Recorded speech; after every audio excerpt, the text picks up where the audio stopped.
الله من الشيطان الرجيم. بسم الله الرحمن الرحيم. الحمد لله رب العالمين الرحمن الرحيم مالك يوم الدين. إياك نعبد وإياك نستعين. اهدنا الصراط المستقيم صراط الذين أنعمت عليهم غير المغضوب عليهم ولا الضالين. بسم الله الرحمن الرحيم. ألف لام ميم. ذلك الكتاب لا ريب فيه هدى للمتقين الذين يؤمنون بالغيب ويقيمون الصلاة ومما رزقناهم ينفقون والذين يؤمنون بما أنزل إليك وما أنزل من قبلك وبالآخرة هم يوقنون أولئك على هدى من ربهم وأولئك هم المفلحون. إن الذين كفروا سواء عليهم أنذرتهم أم لم تنذرهم لا يؤمنون. ختم الله على قلوبهم وعلى سمعهم وعلى أبصارهم غشاوة ولهم عذاب عظيم. اللہ کی پناہ مانگتا ہوں شیطان مردود سے. اللہ کے نام سے شروع جو بہت مہربان رحمت والا. سب خوبیاں اللہ کو جو مالک سارے جہان والوں کا, بہت مہربان رحمت والا, روز جزا کا مالک. ہم تجھی کو پوجیں اور تجھی سے مدد چاہیں. ہم کو سیدھا راستہ چلا, راستہ ان کا جن پر تو نے احسان کیا, نہ ان کا جن پر غضب ہوا اور نہ بہکے ہووں کا. اللہ کے نام سے شروع جو بہت مہربان رحمت والا. وہ بلند رتبہ کتاب قرآن کوئی شک کی جگہ نہیں. اس میں ہدایت ہے ڈر والوں کو. وہ جو بے دیکھے ایمان لائیں اور نماز قائم رکھیں اور ہماری دی ہوئی روزی میں سے ہماری راہ میں خرچ کرتے رہیں. اور وہ کہ ایمان لائیں اس پر جو اے محبوب تمہاری طرف اترا, جو تم سے پہلے اترا, اور آخرت پر یقین رکھیں. وہی لوگ اپنے رب کی طرف سے ہدایت پر ہیں اور وہی مراد کو پہنچے. بے شک وہ جن کی قسمت میں کفر ہے انہیں برابر ہے, چاہے تم انہیں ڈراؤ یا نہ ڈراؤ, وہ ایمان لانے کے نہیں. اللہ نے ان کے دلوں پر اور کانوں پر مہر کر دی اور ان کی آنکھوں پر گٹا ٹوپ ہے اور ان کے لیے بڑا عذاب ہے. سب سے پہلے ہم نے سورہ فاتحہ کی تلاوت اور اس کا ترجمہ سماعت کیا ہے. سورۃ فاتحہ کے اندر کچھ باتیں تو کل ہم سیکھ چکے تھے قبلہ شاہ جی سے, اور کچھ مزید باتیں آج بھی ہم دیکھنا چاہیں گے. سورۃ فاتحہ کی ابتدا بسم اللہ شریف سے ہوتی ہے. بسم اللہ کے متعلق پہلے ہم چند باتیں دیکھیں گے. یہ تسمیہ کسی ایک سورت کا جز ہے, ساری صورتوں کے ساتھ خاص نہیں ہے, لیکن بطور فاصل ہر صورت کے ساتھ اسے لکھا جاتا ہے. بسم اللہ کے متعلق قرآن پاک کی تلاوت میں مسئلہ یہ ہے کہ جس وقت حفاظ تراویح کی نماز کے اندر پورا قرآن تلاوت کرتے ہیں تو کم از کم ایک بار اونچی آواز کے ساتھ انہیں بسم اللہ کہنی ہوتی ہے, تب جا کر پورا قرآن مکمل ہوتا ہے. اور بسم اللہ شریف کے متعلق دوسرا مسئلہ یہ ہے, جتنی بھی نمازوں کے اندر ہم قرآن کی تلاوت کرتے ہیں بسم اللہ ہم نے پڑھنی ہے, لیکن آہستہ آواز کے اندر. اور بسم اللہ شریف کے متعلق تیسرا مسئلہ جو ایک حدیث ہے, رسول اللہ صلی اللہ علیہ وآلہ وسلم ارشاد فرماتے ہیں کہ ہر جائز کام سے پہلے بسم اللہ پڑھ لی جائے, ہر جائز کام سے پہلے اللہ کا نام لے لیا جائے. سورۃ فاتحہ کے اندر جو دوسری چیز ہے وہ ہم یہ سیکھنا چاہیں گے کہ جس وقت ہم امام کے پیچھے ہوتے ہیں تو ہم نے تلاوت نہیں کرنی ہوتی, امام کی تلاوت ہی ہماری تلاوت ہوتی ہے. اور آمین ہم نے آہستہ آواز کے اندر کہنا ہے، امام اعظم ابو حنیفہ رحمۃ اللہ تعالیٰ علیہ آپ کے نزدیک یہی مسئلہ ہے۔ چونکہ سورۃ فاتحہ کے متعلق کل بھی بہت ساری باتیں ہم نے سیکھی تھی، آج ہم صرف اس میں اتنا ہی دیکھنا چاہیں گے۔ اس کے بعد رب کائنات نے اس قرآن کے متعلق ایک عقیدہ دیا کہ یہ قرآن شک والی کتاب نہیں ہے۔ اس قرآن کے سائے میں جو بندہ آتا ہے اس کے شکوک ختم کرنے والی کتاب ہے، یعنی شک کو ختم کرتی ہے، بندے کے عقیدے کو محکم بناتی ہے۔ اور پھر سب سے خوبصورت ترین بات یہ ہے کہ جب قرآن شک والی کتاب نہیں تو جس کے سینے پر اترا ہے وہ نبی بھی شک والا نہیں ہے۔ قرآن اعلیٰ ہے اور جس کے سینے پر قرآن اترا ہے وہ نبی علیہ الصلوۃ والسلام وہ بھی اعلیٰ ہیں۔ اس کے اندر ہم تیسری بات یہ سیکھنا چاہیں گے، رب کائنات نے اس چیز کی ہمیں دعوت دی، ایمان بالغیب، نماز، اللہ کے راستے میں خرچ، گزشتہ کتابوں پر ایمان، آخرت پر یقین۔ ان 5 چیزوں کو اللہ نے دونوں جہاں کی کامیابی کا راز بنایا ہے۔ اور اس کے بعد اگلی بات جو ہم سیکھنا چاہیں گے وہ یہ ہے کہ عقیدہ سلامت ہو تو عمل تب فائدہ دیتا ہے۔ عقیدہ سلامت نہ ہو، سجدے کرتے رہو، تبلیغیں کرتے رہو، لیکن وہ عمل فائدہ نہیں دیتا۔ عمل وہ قابل قبول ہے جس کے پیچھے عقیدے کی سلامتی موجود ہو۔ اس کے اندر جو اگلی بات ہم سیکھنا چاہیں گے وہ یہ ہے کہ علم الہی میں کفر پر جو مرنے والے ہیں وہ قرآن سے کبھی بھی بہرہ نہیں ہو سکتے، قرآن سے انہیں فیض نہیں میسر آ سکتا جو لوگ کفر پر مرنے والے ہیں۔ اور جو ایمان والے ہیں اللہ تبارک و تعالیٰ قرآن سے انہیں فیض دیتا رہتا ہے۔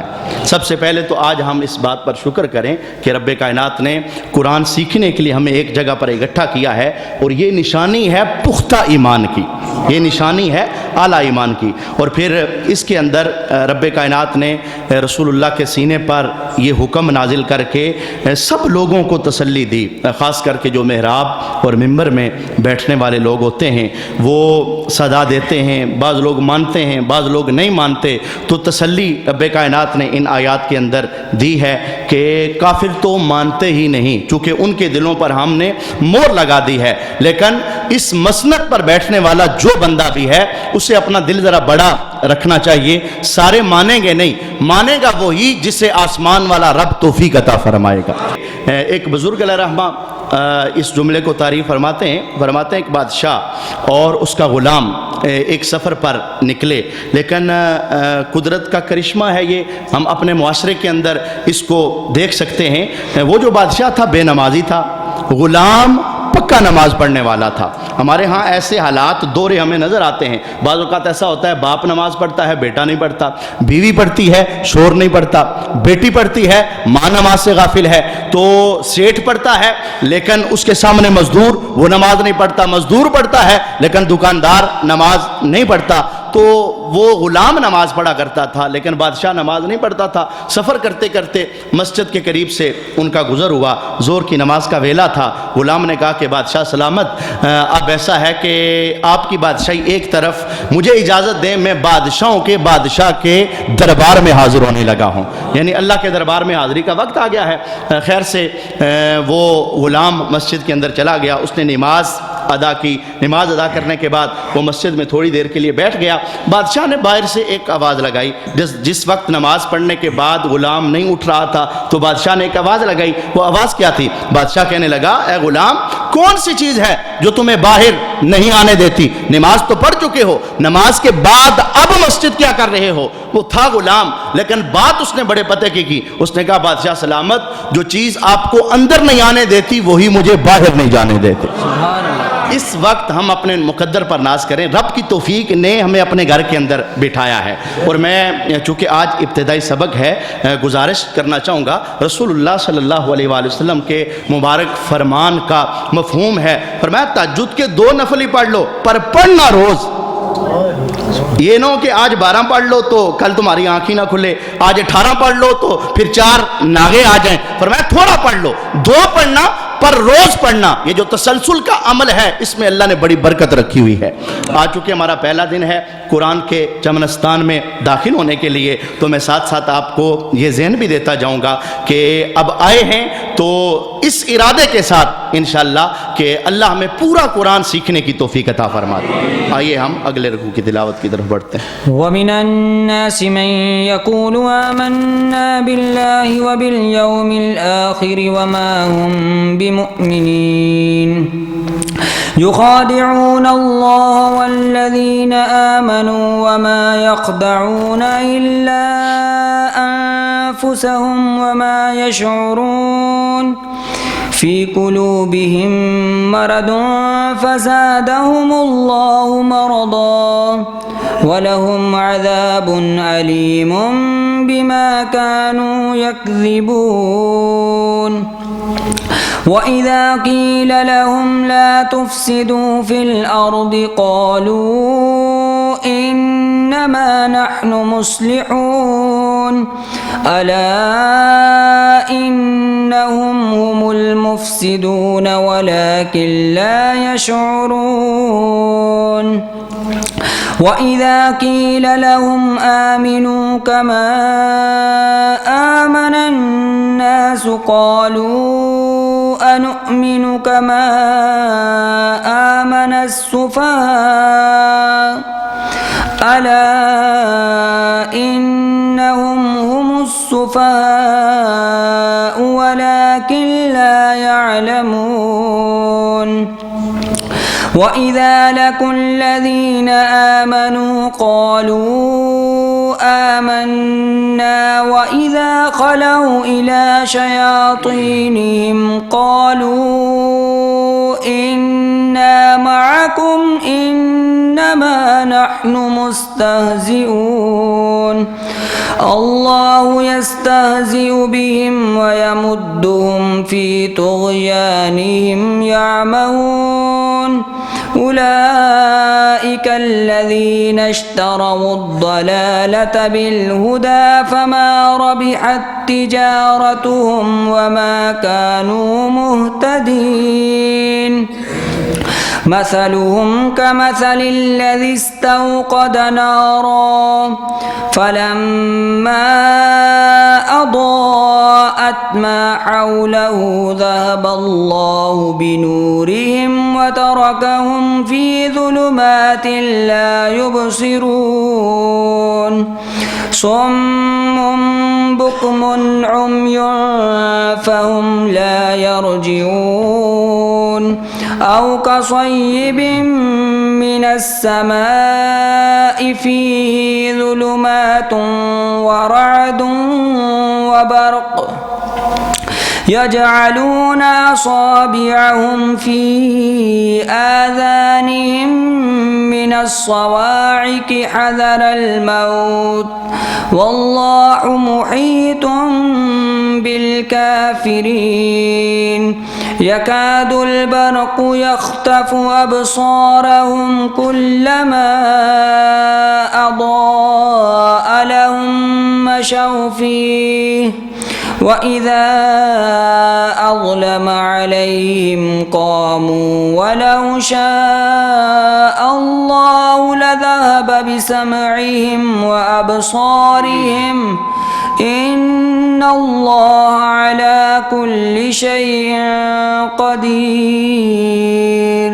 اور کچھ لوگ کہتے ہیں کہ ہم اللہ اور پچھلے دن پر ایمان لائے، اور وہ ایمان والے نہیں، فریب دیا چاہتے ہیں اللہ اور ایمان والوں کو، اور حقیقت میں وہ فریب نہیں دیتے مگر اپنی جانوں کو، اور انہیں شعور نہیں، ان کے دلوں میں بیماری ہے تو اللہ نے ان کی بیماری اور بڑھائی، اور ان کے لیے دردناک عذاب ہے بدلہ ان کے جھوٹ کا۔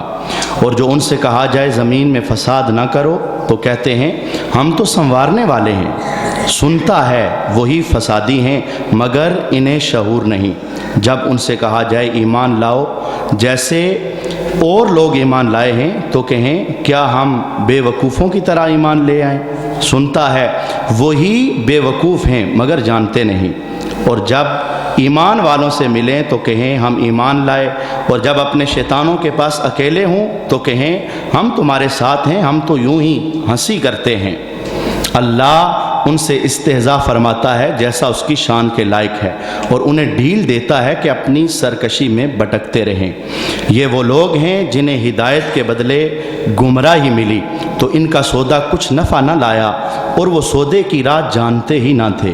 ان کی کہاوت اس کی طرح ہے جس نے آگ روشن کی تو جب اس سے آس پاس سب جگمگا اٹھا، اللہ ان کا نور لے گیا اور انہیں اندھیریوں میں چھوڑ دیا کہ کچھ نہیں سوجھتا۔ بہرے، گونگے، اندھے تو وہ پھر آنے والے نہیں، یا جیسے آسمان سے اترتا پانی کہ اس میں اندھیریاں ہیں اور گرج اور چمک، اپنے کانوں میں انگلیاں دبا رہے ہیں کڑک کے سبب موت کے ڈر سے، اور اللہ کافروں کو گھیرے ہوئے ہے۔ بجلی یوں معلوم ہوتی ہے کہ ان کی نگاہیں اچک لے جائے گی، جب کچھ چمک ہوئی اس میں چلنے لگے، اور جب اندھیرا ہوا کھڑے رہ گئے، اور اللہ چاہتا تو ان کی کان اور آنکھیں لے جاتا، بے شک اللہ سب کچھ کر سکتا ہے۔ یہ جو ہم نے رکوع سماعت کیا ہے، اس رکوع کے اندر بنیادی طور پر 7 کے قریب ہم باتیں سیکھنا چاہیں گے۔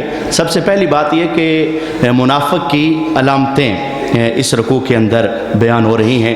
منافق کی جیسے وہ 3 علامتیں بڑی بڑی ہم نے سنی ہیں، اس کے علاوہ بھی بہت ساری علامتیں ہیں جو ہم اس صورت میں بھی دیکھیں گے، اس کے علاوہ بھی قرآن میں گائے گائے وہ منافق کی علامتیں آتی رہیں گی۔ تو آئیے ہم دیکھتے ہیں۔ منافق کی پہلی علامت یہ ہے کہ منافق کبھی دل سے نہیں مانتا، دل سے نہیں مانتا، سامنے بے شک اللہ رسول کی ذات ہی کیوں نہ ہو، یعنی چھوٹے لوگ تو چھوٹے ہوتے ہیں، سامنے اللہ رسول بھی ہوں تو منافق دل سے نہیں مانتا، یہ اس کی ایک علامت ہے۔ اور دوسری بات یہ ہے کہ ہمیشہ دھوکہ دینے کے ارادے میں ہوتا ہے، لیکن منافق دھوکہ دے نہیں سکتا، نقصان ہمیشہ اپنا ہی کرتا ہے۔ قرآن پاک کا یہ بیان ہمارے سامنے ہے۔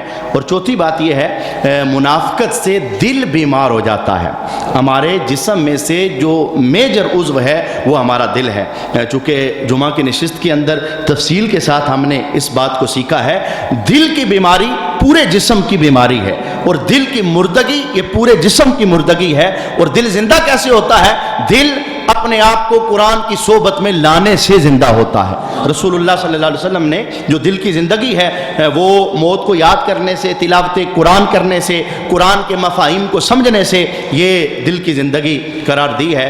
تو جو منافقت ہے یہ بندے کے دل کو بیمار کر دیتی ہے۔ اور پانچویں بات یہ ہے کہ منافق کی طبیعت ایسے مسخ ہو جاتی ہے، وہ اپنی گندی بات کو بھی اچھا ہی سمجھتا ہے، وہ اپنے گندے پن کو بھی اچھا بنا کے لوگوں کے سامنے ظاہر کرتا ہے۔ اور چھٹی بات جو اس رکوع کے اندر ہم سیکھنا چاہیں گے، منافق ہمیشہ ایمانداروں اور نیک لوگوں کو گالیاں دیتا رہتا ہے، یہ منافق کی نشانیوں میں سے ایک نشانی ہے۔ اور ساتویں بات ہم یہ سیکھنا چاہیں گے اسی رکوع کے اندر کہ جتنے صحابہ تھے، جتنے رسول اللہ کے غلام تھے، قرآن کی اس رکوع کے اندر قرآن نے گواہی دی ہے، سارے کے سارے صحابہ ایمان والے ہیں، یعنی کسی صحابی کے ایمان میں کوئی شک، کوئی صحابی بھی ہو، یہ تو بہت بڑا رتبہ ہے کہ انہوں نے رسول اللہ کا چہرہ دیکھ کر کے کلمہ پڑھا ہے، یعنی ان کی عبادتوں کا، ان کی ریاستوں کا،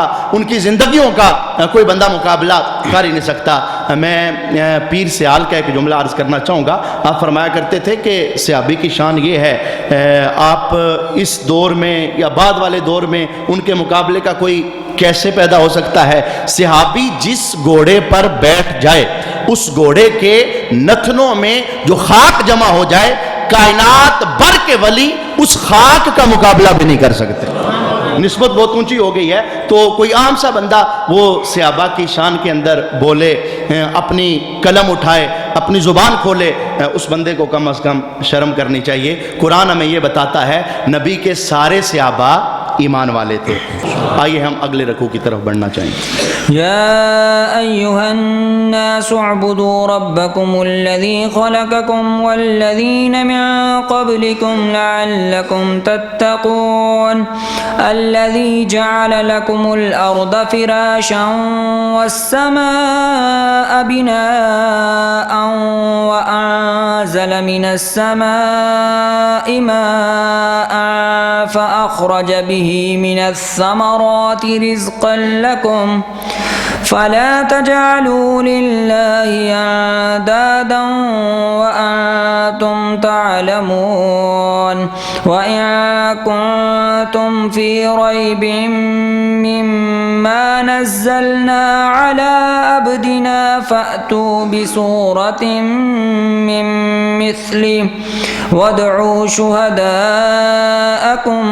من دون الله إن كنتم صادقين فإن لم تفعلوا ولن تفعلوا فاتقوا النار التي وقودها الناس والحجارة أعدت للكافرين وبشر الذين آمنوا وعملوا الصالحات أن لهم جنات تجري من تحتها الأنهار كلما رزقوا منها من ثمرة رزقا قالوا هذا الذي رزقنا من قبل وأتوا به متشابها ولهم فيها أزواج مطهرة وهم فيها خالدون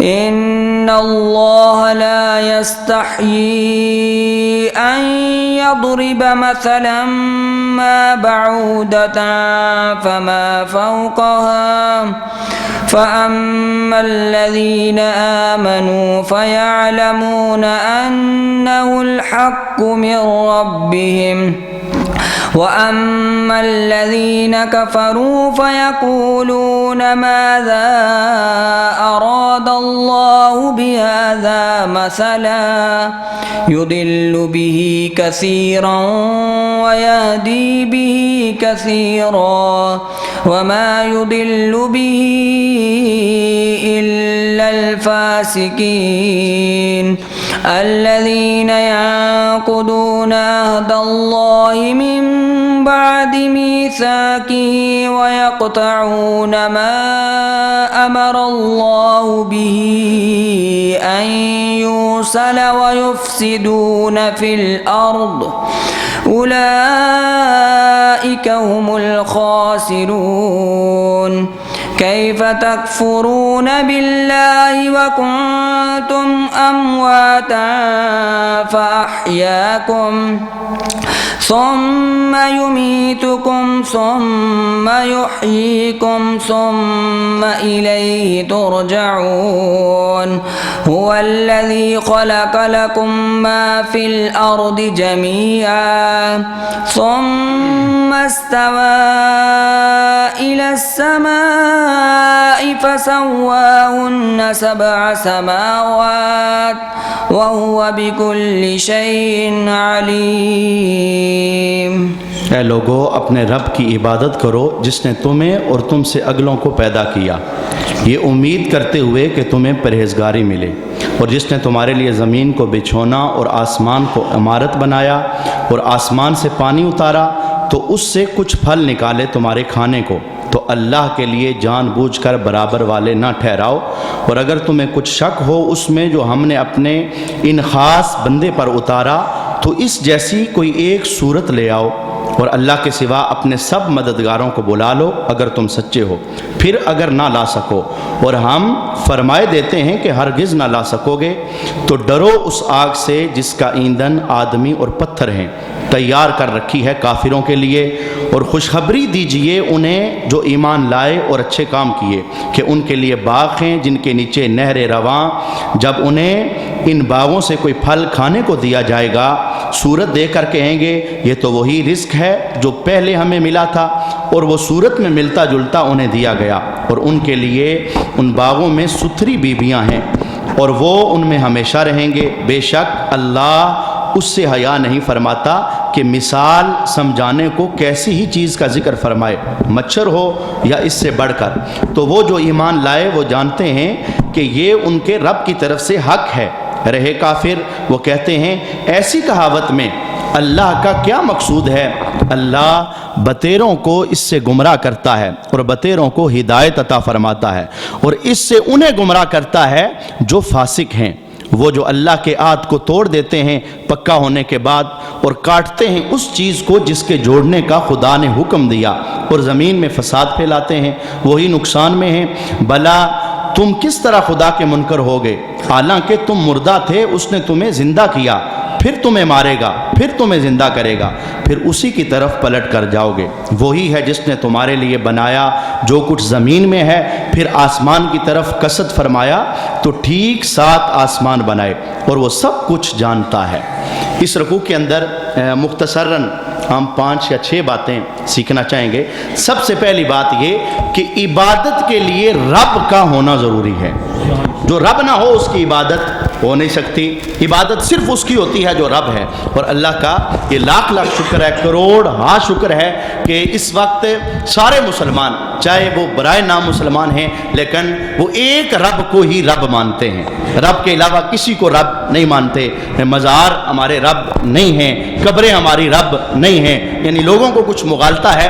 یہاں پر میں نے یہ جملہ اس لیے عرض کرنا چاہا کہ عبادت کے لیے رب کا ہونا ضروری ہے، اور رب ایک ہی ہے، اس کے علاوہ کوئی دوسرا رب نہیں ہے۔ دوسری بات ہم اس آیت کے اندر یہ سیکھنا چاہیں گے کہ اللہ تعالیٰ نوازنے کے بعد عبادت کا کہتا ہے، میں نے تمہیں یہ دیا اب عبادت کرو، میں نے تمہیں یہ دیا اب عبادت کرو۔ یہاں میں یہ بات سیکھنی چاہیے بھئی، جب وہ نوازنے کے بعد عبادت کا کہہ رہا ہے، عبادت کا کہہ رہا ہے، ابھی ہم نے عبادت نہیں کی، پہلے اس نے نوازا پھر کہا سجدہ کرو۔ اگر نوازنے کے بعد یہ حال ہے، جب بندہ عبادت کر لے گا تو پھر اللہ کتنا عطا فرمائے گا۔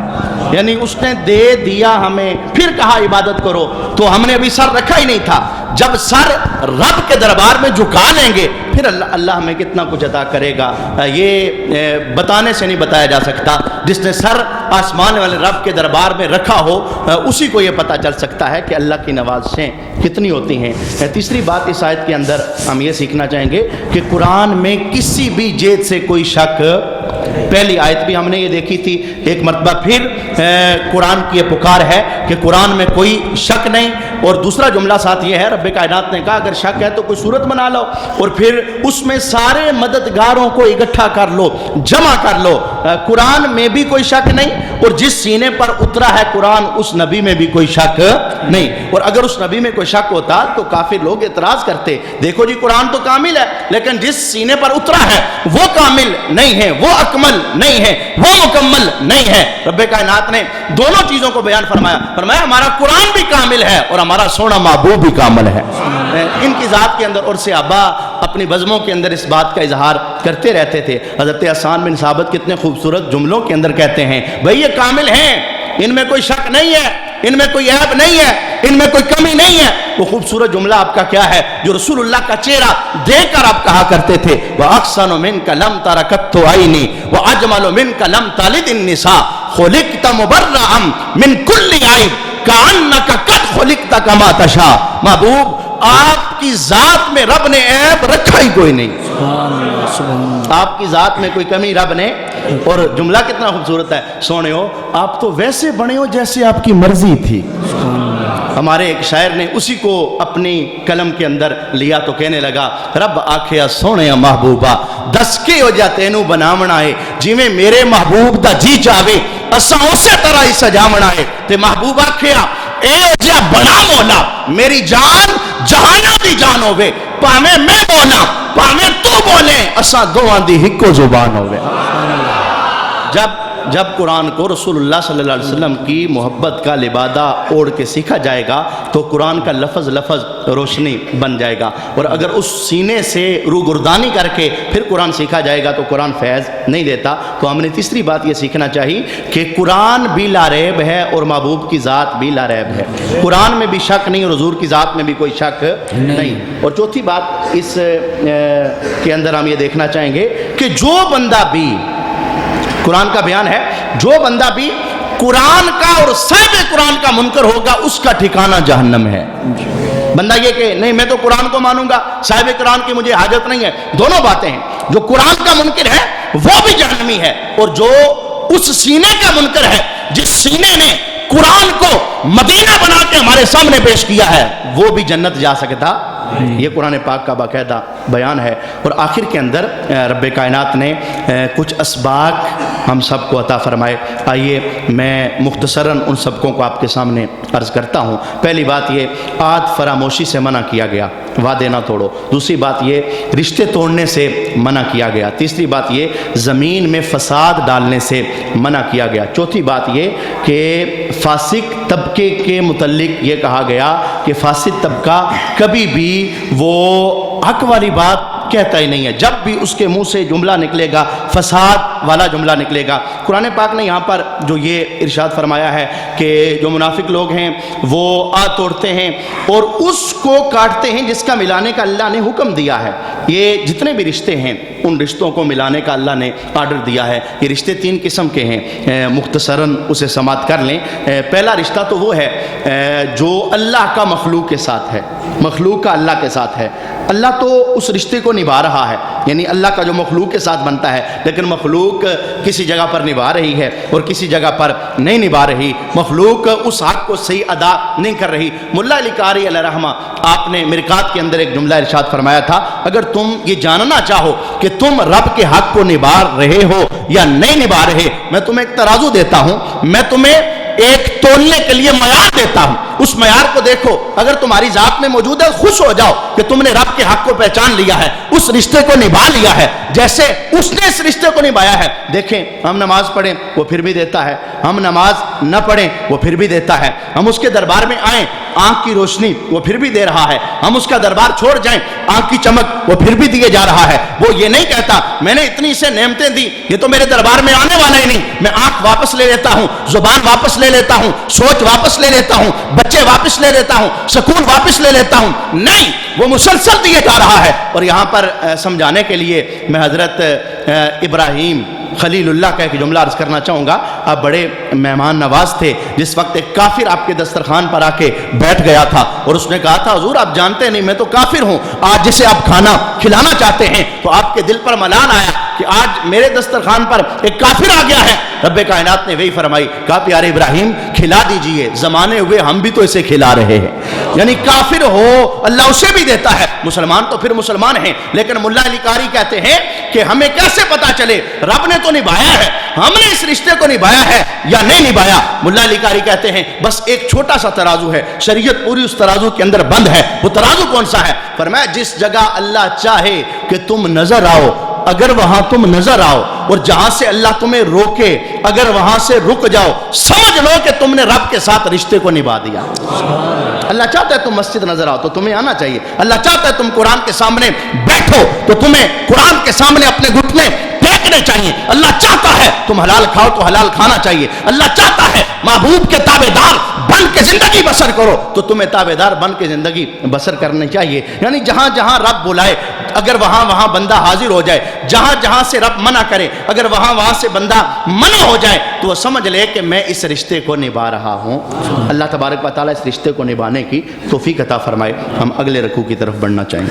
وَإِذْ قَالَ رَبُّكَ لِلْمَلَائِكَةِ إِنِّي جَاعِلٌ فِي الْأَرْضِ خَلِيفَةً قَالُوا أَتَجْعَلُ فِيهَا مَن يُفْسِدُ فِيهَا وَيَسْفِكُ الدِّمَاءَ وَنَحْنُ نُسَبِّحُ بِحَمْدِكَ وَنُقَدِّسُ لَكَ قَالَ إِنِّي أَعْلَمُ مَا لَا تَعْلَمُونَ وَعَلَّمَ آدَمَ الْأَسْمَاءَ كُلَّهَا ثُمَّ عَرَضَهُمْ عَلَى الْمَلَائِكَةِ فقال أنبئوني بأسماء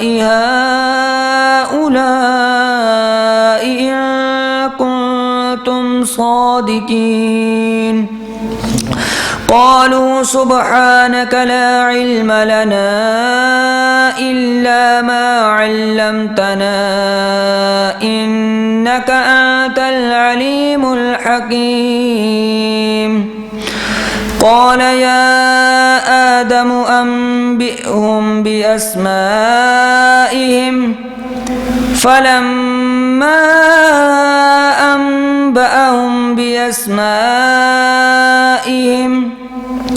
قال ألم أقل لكم إني أعلم غيب السماوات والأرض وأعلم ما تبدون وما كنتم تكتمون وإذ قلنا للملائكة اسجدوا لآدم فسجدوا إلا إبليس أبى واستكبر وكان من الكافرين وقلنا يا آدم اسكن أنت وزوجك الجنة وكلا منها رغدا حيث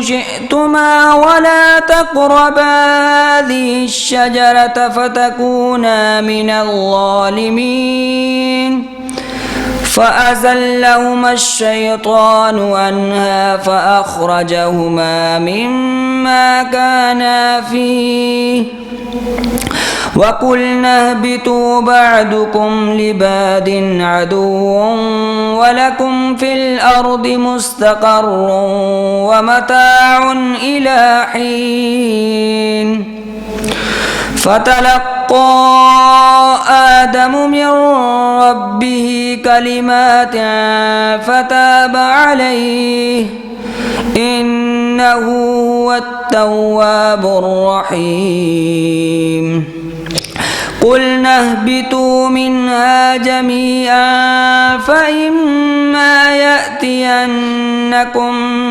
مني هدى فمن تبع هدايا فلا خوف عليهم ولا هم يحزنون والذين كفروا وكذبوا بآياتنا أولئك أصحاب النار هم فيها خالدون۔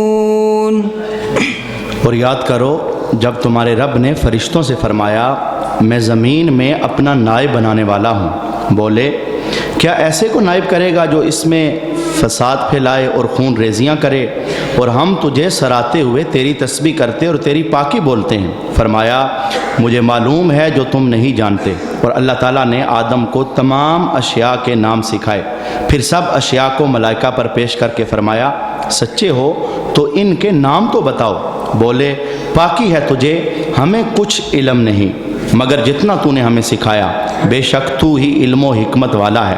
فرمایا اے آدم بتا دے انہیں سب اشیاء کے نام۔ جب آدم نے انہیں سب کے نام بتا دیے، فرمایا میں نہ کہتا تھا کہ میں جانتا ہوں آسمانوں اور زمینوں کی سب اچھی چیز، سب چھپی چیزیں، اور میں جانتا ہوں جو کچھ تم ظاہر کرتے اور جو کچھ تم چھپاتے ہو۔ اور یاد کرو جب ہم نے فرشتوں کو حکم دیا کہ آدم کو سجدہ کرو تو سب نے سجدہ کیا سوائے ابلیس کے کہ منکر ہوا اور غرور کیا اور کافر ہو گیا۔ اور ہم نے فرمایا اے آدم تو اور تیری بیوی اس جنت میں رہو اور کھاؤ اس میں سے بے روک ٹوک جہاں تمہارا جی چاہے، مگر اس درخت کے پاس نہ جانا کہ حد سے بڑھنے والوں میں ہو جاؤ گے۔ تو شیطان نے جنت سے انہیں لغزش دی اور جہاں رہتے تھے وہاں سے انہیں الگ کر دیا، اور ہم نے فرمایا نیچے اترو، آپس میں ایک تمہارا دوسرے کا دشمن، اور تمہیں ایک وقت تک زمین میں ٹھہرنا اور برتنا ہے۔ پھر سیکھ لیے آدم نے اپنے رب سے کچھ کلمے، تو اللہ نے اس کی توبہ قبول کی، بے شک وہی ہے بہت توبہ قبول کرنے والا مہربان۔ ہم نے فرمایا تم سب جنت سے اتر جاؤ، پھر اگر تمہارے پاس میری طرف سے کوئی ہدایت آئے تو جو میری ہدایت کا پیرو ہوا اسے نہ کوئی اندیشہ نہ کچھ غم، اور وہ جو کفر کریں گے اور میری آیتیں جھٹلائیں گے وہ دوزخ والے ہیں، ان کو ہمیشہ اس میں رہنا پڑے گا۔ بنیادی طور پر اس رکوع کے اندر اللہ تبارک و تعالیٰ نے حضرت آدم اللہ نبی علیہ الصلوۃ والسلام کو جس وقت تخلیق فرمایا اس واقعے کو بیان کیا گیا، اور شیطان کو سجدے کا حکم ہوا، شیطان انکاری ہوا، اس واقعے کو بیان کیا گیا۔ آدم علیہ السلام جنت میں رہنے لگے، رب کائنات نے کہا بھئی ہر چیز کھاؤ لیکن یہ جو درخت ہے اس کے پاس آپ نے نہیں جانا۔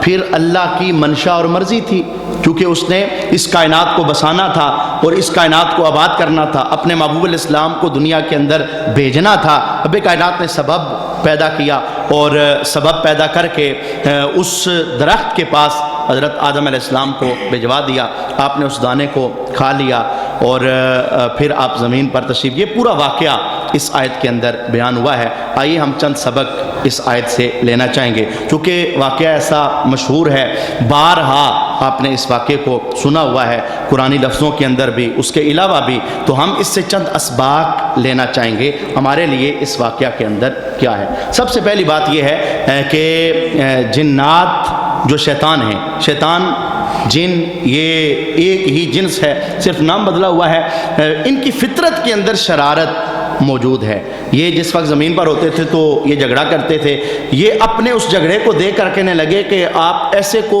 نائب بنانے لگیں، خلیفہ بنانے لگیں جو زمین میں جا کے جھگڑا کرے گا۔ تو رب کائنات نے پھر حضرت آدم علیہ السلام پر جو ان کی فوقیت تھی فرشتوں پر وہ ساری بیان فرمائی۔ آپ نے کہا یہ جھگڑا نہیں کرے گا، یہ تو میرا نبی ہے، دیکھنا کیسے میری بارگاہ میں رو رو کے دعا مانگے گا۔ یہاں پر میں ایک جملہ عرض کروں گا، وہ درخت آپ نے استعمال کیا، رب کائنات نے حکم دیا آپ زمین پر چلے جائیں، تو حضرت آدم علیہ السلام 300 سال تک روتے رہے، 300 سال تک۔ اور میں عرض کرنا چاہوں گا آپ نے کوئی گناہ نہیں کیا تھا، لغزش نہیں کی تھی، اس لیے کہ نبی گناہوں سے پاک ہوتا ہے، نبی گناہوں سے محفوظ ہوتا ہے، وہ رب کی حفاظت کے کلے کے اندر ہوتا ہے، نبی گناہ کر ہی نہیں سکتا۔ یہ تو سبب تھا اس کائنات کو بسانے کا، اگر آپ زمین پر نہ آتے، ساری زندگی جنت ہی میں رہتے، تو اس زمین نے بسنا نہیں تھا، اور زمین نے بسنا نہیں تھا، محبوب نے یہاں آنا نہیں تھا، اور محبوب نہ آتے تو پھر جس کے لیے یہ ساری کائنات بنائی تھی ان کی شانوں کا اظہار کیسے ہوتا؟ سبب تھا رب کائنات نے انہیں زمین پر بھجوا دیا جنت سے، لیکن آئے تو اب 300 سال تک روتے رہے، اور مارے شرم کے آپ نے آسمان کی طرف سر نہ اٹھایا۔ یہاں پر محدثین ایک جملہ کہتے ہیں، آدم تو بے گناہ تھے، پر بے گناہ ہو کے 300 سال روتے رہے، اپنے بچوں کو سبق دے گے کہ گناہ گار ہو کے تم کیوں نہیں روتے، تم کیوں نہیں توبہ کرتے، تمہارے آنسو کیوں نہیں نکلتے، تم اپنے رب کے دربار کے اندر تائب ہو کے حاضر کیوں نہیں ہوتے۔ بنیادی طور پر ہمیں توبہ کی طرف بڑھنے کا حکم دیا گیا ہے۔ لیکن حضرت ابو نعیم روایت کرتے ہیں کہ حضرت آدم علیہ السلام 300 سال کے بعد جب رب کے ساتھ ان کی صلح ہوئی، رب نے رحمت عطا فرمائی، تو وہ کن لفظوں کے ساتھ رحمت عطا فرمائی، ان لفظوں کو سنیے۔ حضرت آدم علیہ السلام توبہ کی فکر میں حیران اور پریشان تھے، اور یہ لفظ جو توبہ ہے یہ ہمیشہ گناہ کے نتیجے کے اندر نہیں ہوتا، کبھی توبہ درجوں کی بلندی کے لیے ہوتی ہے۔ بخاری اور مسلم شریف کی حدیث پاک ہے، رسول اللہ صلی اللہ علیہ وسلم فرماتے ہیں میں رب کا نبی ہو کے ہر روز 700 بار توبہ کرتا ہوں، 700 بار استغفار کرتا ہوں، اور ایک حدیث ہے میں رب کا نبی ہو کے ہر روز 100 مرتبہ استغفار کرتا ہوں۔ تو استغفار اور توبہ ہر مرتبہ گناہ کے نتیجے کے اندر نہیں ہوتی۔ ہم جیسا گناہ گار جب توبہ استغفار کرے اس کا معنی یہ ہے ہم گناہوں کی معافی مانگ رہے ہیں، اور جب اللہ کے نبی استغفار کریں، توبہ کریں، اس کا معنی یہ ہے کہ وہ رب کے دربار سے درجوں کی بلندی کی دعا کر رہے ہیں۔ تو حضرت آدم علیہ السلام وہ توبہ کے متعلق حیران اور پریشان تھے، تو رب کائنات نے ان کے ذہن کے اندر یہ بات ڈالی کہ جس وقت میں جنت میں تھا تو میں نے ساقِ عرش پر لا الہ الا اللہ محمد الرسول اللہ لکھا دیکھا تھا، تو حضرت آدم علیہ السلام کے دل میں خیال پیدا ہوا ہو نہ ہو کہ وہ نام جو اللہ کے ساتھ لکھا ہوا تھا اللہ کے دربار میں بڑا معتبر ہے، بڑا باربرکت ہے، میں اسی نام کو سامنے رکھ کر وسیلہ بنا کر کے توبہ کرتا ہوں۔ مولا علی مشکل کشا رضی اللہ تعالی عنہ آپ فرماتے ہیں کہ جس وقت نام محمد کا وسیلہ ڈال کے حضرت آدم علیہ السلام نے رب کے دربار میں توبہ کی تو رب کائنات نے ان کی توبہ کو قبول فرما لیا۔ یہ ہمارے لیے ایک پیغام ہے، سبق ہے، بھئی جب ہمارے جد امجد حضرت آدم علیہ السلام کی توبہ رسول اللہ صلی اللہ علیہ وسلم کے نام کے صدقے قبول ہو سکتی ہے، تو ہمیں تو رب نے قرآن میں آرڈر دیا ہے جب گناہ ہو جائے میرے سونے محبوب کے دربار میں حاضر ہو جاؤ اور میرا سونا محبوب تمہاری سفارش کر دے تو اللہ کو تم بخشنے والا اور توبہ قبول کرنے والا پالو گے. یعنی ہمارے لیے آرڈر اور حکم یہ ہے بنیادی طور پر اس رکوع کے اندر یہی بات ہے. اور آخری بات یہ ہے کہ جو شیطان فطرت کا بندہ ہوتا ہے کبھی بھی وہ اللہ والوں کی عظمت کو تسلیم نہیں کرتا. شیطان آپ کے سامنے ہے, اس نے کہا نہیں میں آدم کو سجدہ کروں, میں آگ کا یہ مٹی, میں اعلیٰ ہوں, یہ مجھ سے ادنا ہے, میں نے سجدہ کروں, نہیں میں نے سجدہ نہیں کروں گا. اس کے اندر بنیادی طور پر ہمارے سامنے جو نظریہ عقیدہ یہ ہے کہ اللہ والوں کی عظمت کو تسلیم کرنا یہ ایمان والوں کا عقیدہ اور نظریہ ہوتا ہے, اور اللہ والوں کی عظمت کا انکار کر دینا یہ شیطان کی پیروی ہوتی ہے. اللہ کا لاکھ لاکھ شکر ہے اہل سنت کو رب کائنات نے اس عقیدے سے نوازا ہوا ہے. ہر اللہ والے کی ہم عزت کرتے ہیں, ان کی عظمت کا اظہار کرتے ہیں. نبی ہو تو نبی, صحابی ہو تو صحابی, حضور کی آل ہو تو حضور کی آل, اولیاء ہوں تو اولیاء, یعنی جسے بھی اللہ نے اونچا منصب دیا ہے ہم سارے ان کی عظمتوں کو مان کر کے اس بات کو برسر منبر بیان کرتے ہیں کہ ہم شیطان کے پجاری نہیں, ہم رحمان کے بندوں کی عظمتوں کو ماننے والے ایمان والوں کی گروپ اور گروہ کے اندر شامل ہیں. بنیادی طور پر یہ عقائد اس رکوع کے اندر موجود ہیں. ہم اگلے رکوع کی طرف بڑھنا چاہیں گے. یا بنی اسرائیل اذکروا نعمتی التي انعمت علیکم واوفوا بعہدی اوف بعہدکم وإياي فارهبون وآمنوا بما أنزلت مصدقا لما معكم ولا تكونوا أول كافر به ولا تشتروا بآياتي ثمنا قليلا وإياي فاتقون ولا تلبسوا الحق بالباطل وتكتموا الحق وأنتم تعلمون وأقيموا الصلاة وآتوا الزكاة واركعوا مع الراكعين أتأمرون الناس بالبر وتنسون أنفسكم وأنتم تتلون الكتاب أفلا تعقلون واستعينوا بالصبر والصلاة وإنها لكبيرة إلا على الخاشعين الذين يظنون أنهم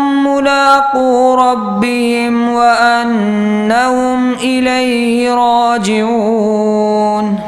اے یعقوب کی اولاد, یاد کرو میرا وہ احسان جو میں نے تم پر کیا, اور میرا عہد پورا کرو میں تمہارا عہد پورا کروں گا, اور خاص میرا ہی ڈر رکھو اور ایمان لاؤ اس پر جو میں نے اتارا, اس کی تصدیق کرتا ہوا جو تمہارے ساتھ ہے, اور سب سے پہلے اس کے منکر نہ بنو, اور میری آیتوں کے بدلے تھوڑے دام نہ لو, اور مجھ ہی سے ڈرو, اور حق سے باطل کو نہ ملاؤ, اور دیدہ اور دانستہ حق نہ چھپاؤ, اور نماز قائم رکھو اور زکوٰۃ دو, رکوع کرنے والوں کے ساتھ رکوع کرو. کیا لوگوں کو بھلائی کا حکم دیتے ہو اور اپنی جانوں کو بھولتے ہو حالانکہ تم کتاب پڑھتے ہو؟ تو کیا تمہیں عقل نہیں؟ اور صبر اور نماز سے مدد چاہو, بے شک نماز باری ہے مگر ان پر جو دل سے میری طرف جھکتے ہیں باری نہیں, جنہیں یقین ہے کہ انہیں اپنے رب سے ملنا ہے اور اسی کی طرف پھرنا ہے. مختصر ترین رکوع ہے, اور جو پہلی آیہ مبارکہ ہے اس میں ایک خوبصورت سا سبق ہے جو ہم سیکھنا چاہیں گے. رب کائنات نے فرمایا وَأَوْفُوا بِعَهْدِي أُوفِ بِعَهْدِكُمْ, تم میرے وعدے پورے کرو میں تمہارے وعدے پورے کروں گا. اللہ کے وعدے کون کون سے ہیں؟ ہر حکم شریعت پر عمل کرنا یہ رب کا ہمارے نام ایک وعدہ ہے, اور جس وقت ہم اس وعدے کو نبھائیں گے, بندگی والے وعدے کو نبھائیں گے, اپنا سر رب کے دربار کے اندر رکھیں گے, اطاعت کریں گے, بندگی کریں گے, تو پھر اللہ تبارک و تعالی ہماری دعاؤں کو قبول فرمائے گا. پھر اللہ نے جو ہمارے ساتھ وعدے کیے ہوئے ہیں, میں اس موقع پر کہنا چاہوں گا یہ جتنے بھی اللہ والے ہیں, جتنے بھی نیک لوگ ہیں, حضور پیر میر علی شاہ صاحب, حضور داتا جی, حضور خواجہ, جتنے بھی نیک لوگ ہیں ان کی دعائیں کیوں قبول ہوتی تھی؟ انہوں نے رب کے وعدوں کو نبھایا ہوا تھا, انہوں نے اپنی راتوں کو اپنے دنوں کو رب کے نام کیا ہوا تھا. میں خواجہ معین الدین چشتی رحمۃ اللہ تعالیٰ علیہ، آپ کا ایک جملہ عرض کرنا چاہوں گا. یعنی یہ سارے وعدہ وفا لوگ تھے، انہوں نے رب کے وعدوں کو پورا کیا تھا، پھر رب ان کی دعاؤں کو کیسے قبول کرتا تھا. اور یہ ہماری تسلی قلب کے لیے ہے، سب کے لیے چونکہ قرآن ہے. اگر ہم بھی وعدوں کو پورا کریں جو رب نے بندگی کے وعدے ہمارے ساتھ کیے ہوئے ہیں، بھئی سر میرے دربار کے اندر رکھنا، 5 وقت میرے دربار میں حاضری دینا، قرآن کے سامنے جھکنا، محبوب کی تابعداری کرنا، حرام حلال میں فرق کرنا، نظر پاک رکھنا، شریعت پر عمل کرنا، شیطانی راہوں سے بچنا، یہ رب کے سارے ہمارے نام وعدے ہیں. تو آپ کے دربار کے اندر ایک بندہ آیا، کہنے لگا حضور دعا کریں اللہ بارش عطا فرما دے. تو آپ نے کہا ادھر ہی رک میں آتا ہوں. آپ اندر چلے گئے، اپنی ماں کے پاس حاضر ہوئے، کہنے لگے ماں آپ کے دامن کا ایک دھاگا چاہیے. ماں نے دامن کا دھاگا دیا. حضور خواجہ جی نے اس دھاگے کو لیا اور باہر اس بندے کے پاس آ گئے. اس نے کہا حضور میں نے کہا تھا دعا کریں اللہ بارش دے دے. تو آپ نے اس دھاگے کو فضا میں بلند کیا اور بلند کر کے رب کے دربار کے اندر دعا کی، اے اللہ میں جو ماں کی خدمت کرتا رہا ہوں، ماں کے دامن کے دھاگے کا صدقہ بارش عطا فرما دے. کہتے ہیں کہ ابھی وہ دھاگا فضا میں بلند ہی تھا، اللہ نے رحمت کی بارش عطا فرما دی. جب اللہ کے وعدوں کو پورا کیا جائے تو پھر اللہ دعاؤں کو قبول فرماتا ہے. دوسری بات اس آیت کے اندر یہ کہا گیا کہ آیات کی خرید و فروخت نہ کرو.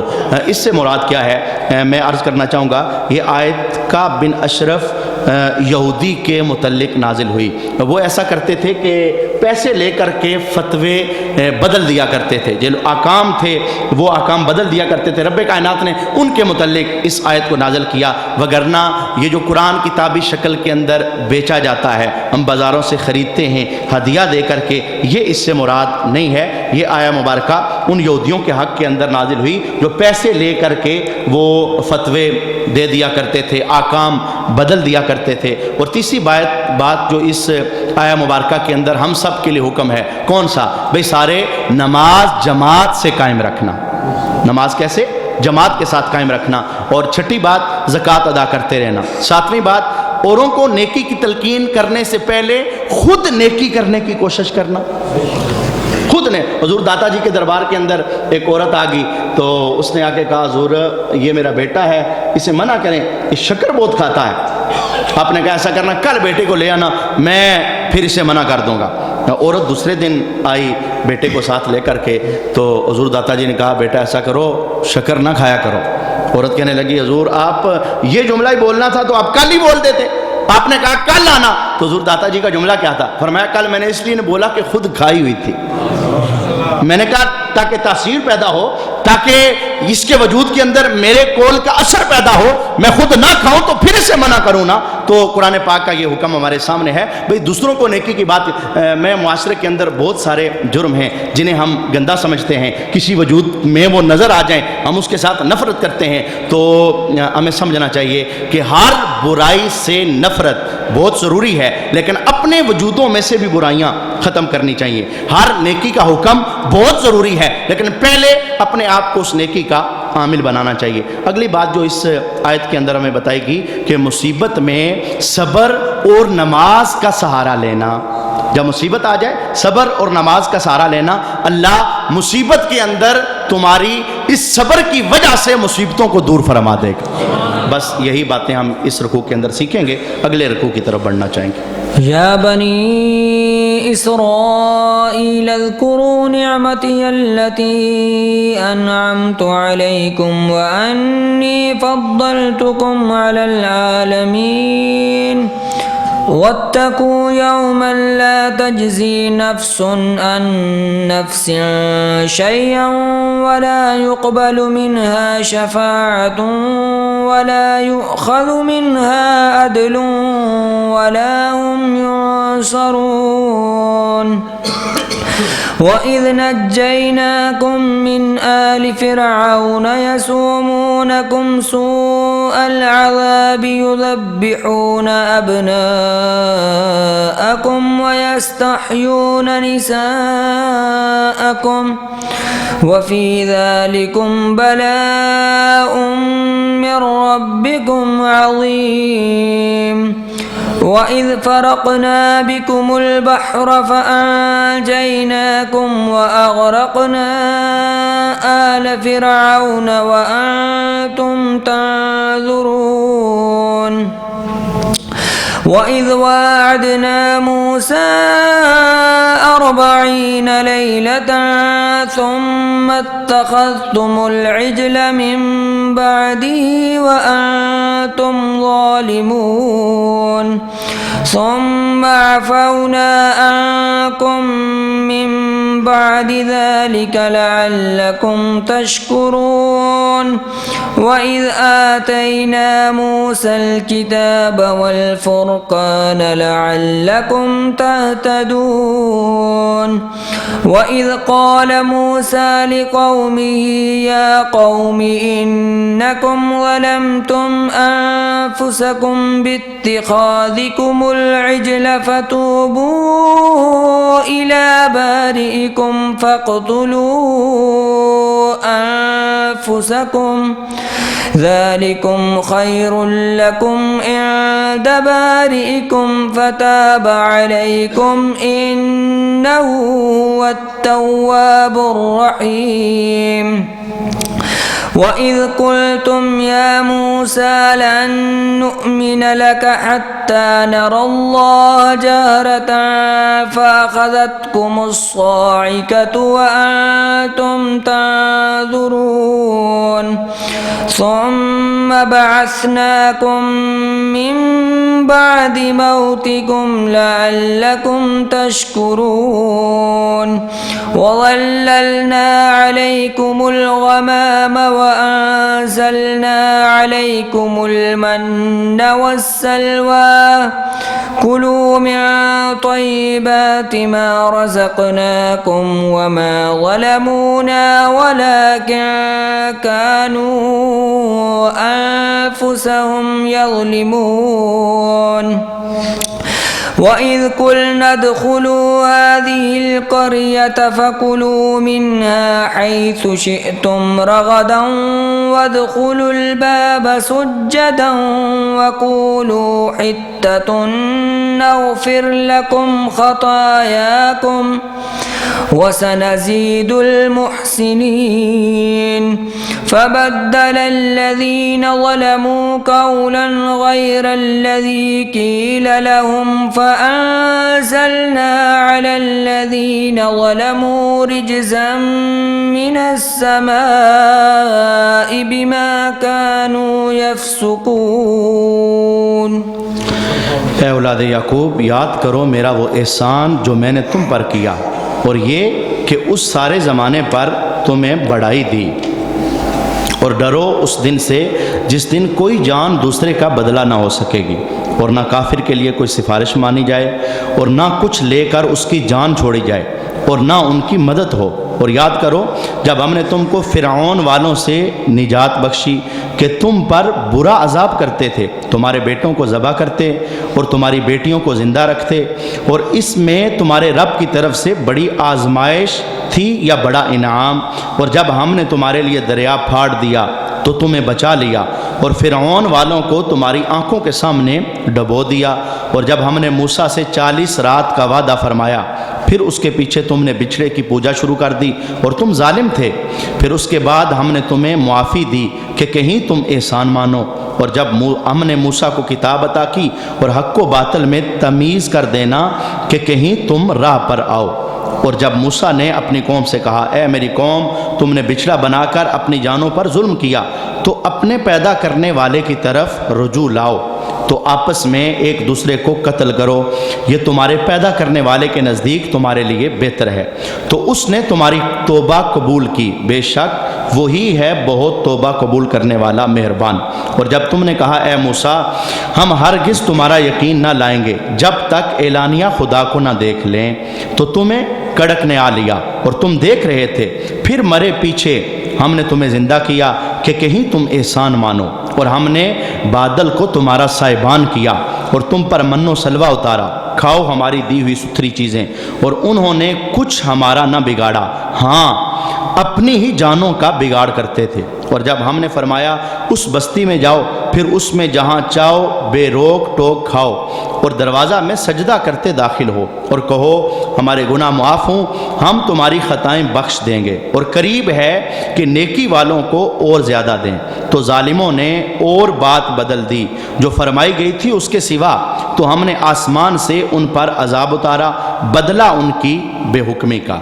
اس رکوع کے اندر بھی بنی اسرائیل کے کچھ واقعات بیان کیے گئے ہیں۔ آئیے ہم ان واقعات کو تفصیل کے ساتھ دیکھتے ہیں۔ سب سے پہلا سبق رب کائنات نے کہا کہ اللہ کی نعمتوں کو یاد کرو۔ اللہ کی نعمتوں کو یاد رکھنا یہ حکم الہی ہے۔ پانی اللہ کی نعمت ہے، کھانا اللہ کی نعمت ہے، اولاد اللہ کی نعمت ہے، یہ سب کچھ اللہ کی نعمت ہے۔ بھئی جب یہ ساری چیزیں اللہ کی نعمت ہے تو اللہ کا محبوب اللہ کی نعمت نہیں ہے؟ یعنی میلاد، معراج، رسول اللہ کی عظمتوں کے تذکرے وہ اس آیت کے اندر سمجھے جا سکتے ہیں۔ رب نے اپنی نعمتوں کو یاد رکھنے کا حکم دیا۔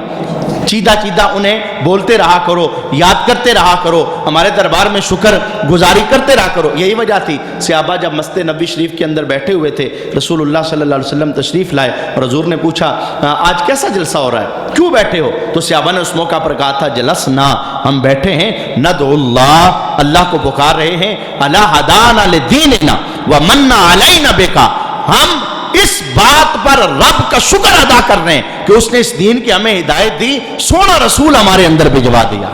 تو اللہ کی نعمتوں کا شکر کرنا وہ اس کی رکوع کی پہلی آیت کے اندر یہ ہم نے سیکھا ہے۔ اور اس کے فوراً بعد رب کائنات نے کہا کہ قیامت والے دن کسی کی شفاعت نہیں مانی جائے گی۔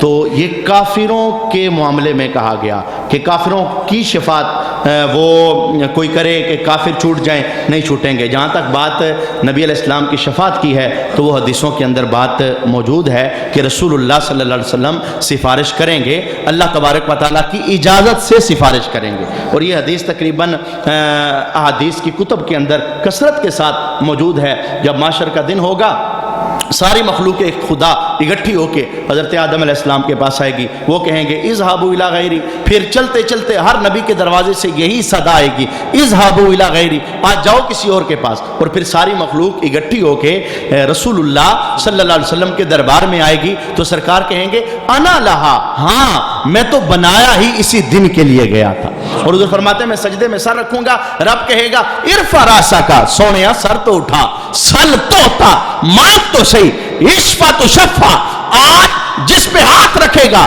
تیری شفاعت کی مور لگا کے اسے جنت عطا فرما دیں۔ تو یہاں پر جو شفاعت کی انکار کی بات کی گئی، کافروں کی شفاعت نہیں مانی جائے گی۔ جہاں تک نبی علیہ الصلوۃ والسلام کی بات ہے، وہ نبی تو نبی ہیں، حافظ قرآن بھی شفاعت کرے گا، اللہ والے بھی شفاعت کریں گے، جو نیک لوگ ہیں جس کو اللہ شفاعت کی اجازت دے گا وہ بندہ شفاعت کرے گا۔ اگلی بات یہ کہا گیا کہ یاد کرو جب ہم نے تم کو فرعون والوں سے نجات دی، وہ تمہارے بیٹوں کو ذبح کرتے تھے، تمہاری بیٹیوں کو باقی رکھتے تھے۔ آئیے یہ کہانی کیا ہے، ہم اسے چند لفظوں کے اندر سماعت کرتے ہیں۔ فرعون نے خواب دیکھا کہ بیت المقدس کی طرف سے ایک آگ آئی، اس نے مصر کو گھیر کر تمام قبطیوں کو جلا ڈالا، بنی اسرائیل کو کچھ نقصان نہ پہنچایا۔ اس سے اس کو بڑی وحشت ہوئی، اس نے خواب والوں سے اس کی تعبیر پوچھی جو خوابوں کی تعبیر بتایا کرتے تھے۔ انہوں نے بتایا کہ بنی اسرائیل میں ایک لڑکا پیدا ہوگا جو تیرے لیے زوال کا سبب بنے گا۔ یہ سن کر فرعون نے حکم دیا کہ بنی اسرائیل میں جو لڑکا پیدا ہو قتل کر دیا جائے۔ دائیاں تفتیش کے لیے مقرر ہوئی، 12,000 اور دوسری روایت کے اندر ہے 70,000 لڑکے انہوں نے قتل کر ڈالے، 90,000 حمل گرا دیے گئے۔ مشیت الہی سے اس قوم کے بوڑھے جلد مرنے لگے۔ قوم قبط کے رؤساء نے گھبرا کر فرعون سے شکایت کی، اس نے کہا کہ بنی اسرائیل میں موت کی گرم بازاری ہے، اس پر ان کے بچے بھی قتل کیے جاتے ہیں، تو ہمیں خدمتگار کہاں سے میسر آئیں گے؟ اگر یہ یوں ہی مرتے رہے تو پھر ہماری خدمت کون کرے گا، ہمارے کام کون کرے گا؟ فرعون نے پھر دوسرا آرڈر دیا، اس نے کہا پھر ایسا کرو 1 سال بچوں کو قتل کیا جائے اور 1 سال بچوں کو چھوڑ دیا جائے۔ تو جو چھوڑنے کا سال تھا اس سال میں حضرت ہارون علیہ السلام پیدا ہوئے، اور جس سال بچوں کو قتل کرنا تھا اس سال حضرت موسیٰ علیہ السلام پیدا ہوئے۔ یہ اللہ کی قدرتوں کا ایک عجیب کرشمہ ہے۔ وہ انشاءاللہ پورا واقعہ چونکہ آگے آئے گا قرآن کے لفظوں کے اندر، وہاں پر ہم سماعت کریں گے۔ اس کے بعد رب کائنات نے کہا وہ یاد کرو جب دریا ہم نے تمہارے لیے پھاڑ دیا تھا اور فرعون کو تباہ اور غرق کر دیا تھا۔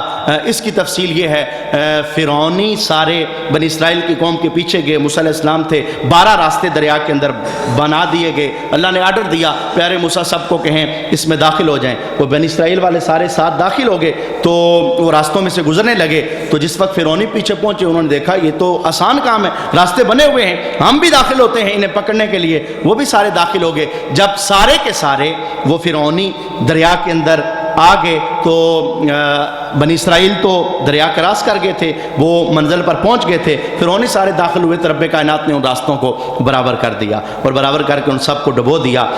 اس نعمت کو بھی بطور خاص ذکر کیا گیا۔ میں یہاں پر ایک حدیث پاک عرض کرنا چاہوں گا۔ رسول اللہ صلی اللہ علیہ وآلہ وسلم مدینہ شریف کے اندر پہنچے تو حضور نے حکم دیا 10 محرم کا روزہ رکھو۔ یہودیوں نے کہا کہ ہم بھی 10 محرم کا روزہ رکھتے ہیں۔ سرکار علیہ السلام نے پوچھا بھی کیوں رکھتے ہو تم 10 محرم کا روزہ؟ انہوں نے کہا یہ 10 محرم وہ دن ہے جس دن اللہ نے ہمیں فرعون کے ظلم سے نجات عطا فرمائی تھی، تو یہ بہت بڑی ہمارے لیے نعمت تھی، ہم فرعون کے ظلم سے بچ گئے، وہ سارے ڈوب گئے، 10 محرم کا وہ دن بنتا تھا، تو ہمیں ہمارے پیغمبر حضرت موسیٰ علیہ السلام نے حکم دیا تھا کہ 10 محرم کا دن جب بھی آئے تو شکر ادا کرنے کے لیے تم نے روزہ رکھنا ہے۔ جب حضور علیہ السلام نے یہ سنا تو سرکار علیہ السلام نے فرمایا ایسا کرو کہ ہم نے چونکہ یہودیوں کی مخالفت کرنی ہے، موسیٰ تو ہمارے بھائی ہیں اور ہم بھی ان کی نعمت پر شکر ادا کریں گے، آپ ایسا کرنا کہ 10 کا بھی رکھنا لیکن ساتھ ایک اور ملا لینا، یا 11 کا یا 9 کا۔ بات آگے بڑھتی ہے لیکن میں یہاں بات کو روکنا چاہوں گا۔ حضرت موسیٰ علیہ السلام کی قوم کیا کہتی ہے؟ جس دن ہمیں فرعون کے ظلم سے نجات ملی ہم اسے بلائیں گے نہیں۔ رسول اللہ نے فرمایا ہم بھی نہیں بلائیں گے، ہم بھی رکھیں گے اپنے بھائی کی اس نعمت کے ملنے کی خوشی کے اندر۔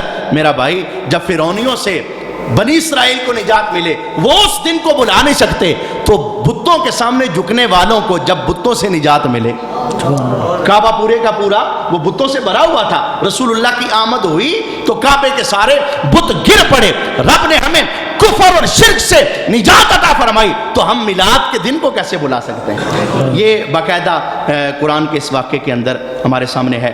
اس سے اگلا واقعہ جو بیان کیا گیا کہ ہم نے موسیٰ علیہ السلام سے 40 رات کا وعدہ فرمایا، پھر پیچھے انہوں نے بچھڑے کی پوجا شروع کر دی۔ چونکہ یہ بچھڑے والا واقعہ ایک مرتبہ پھر تفصیل کے ساتھ آئے گا، میں مختصراً یہ جملہ یہاں پر عرض کرنا چاہوں گا، جتنا یہاں موجود ہے میں اتنا عرض کرنا چاہوں گا۔ جس وقت حضرت موسیٰ علیہ السلام قوم سے نکلے تو پیچھے جو لوگ تھے انہوں نے سامری جادوگر کے ہاتھوں کا بنایا ہوا بچھڑا اس کے سامنے وہ سارے جھک گئے۔ اب 40 راتوں کے بعد واپس آئے تو اپنے قوم کو دیکھا وہ ساری کی ساری شرک کے اندر مبتلا ہے۔ میں یہاں چھوٹا سا جملہ عرض کرنا چاہوں گا، بخاری شریف کی حدیث پاک ہے، رسول اللہ صلی اللہ علیہ وآلہ وسلم ارشاد فرماتے ہیں میری امت میں مجھے شرک کا خوف نہیں، میری امت کے اندر مجھے شرک کا خوف نہیں۔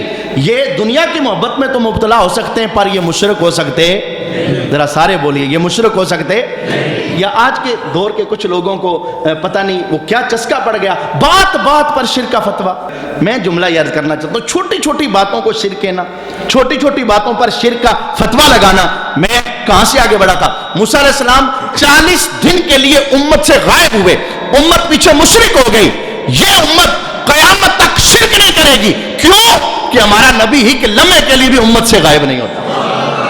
یہ اس امت کی شان ہے، یہ مشرک نہیں ہوگی۔ بخاری شریف کی فرمایا ہم نے شرک کو دھو ڈالا ہے، ایک لمحے کے لیے بھی ہمارا نبی ہم سے جدا ہوتا ہی نہیں ہے، ہم سے غافل ہوتا ہی نہیں ہے۔ لمحہ لمحہ یہ امت ہمارے نبی علیہ الصلوۃ والسلام کی نگاہوں کے سامنے ہے۔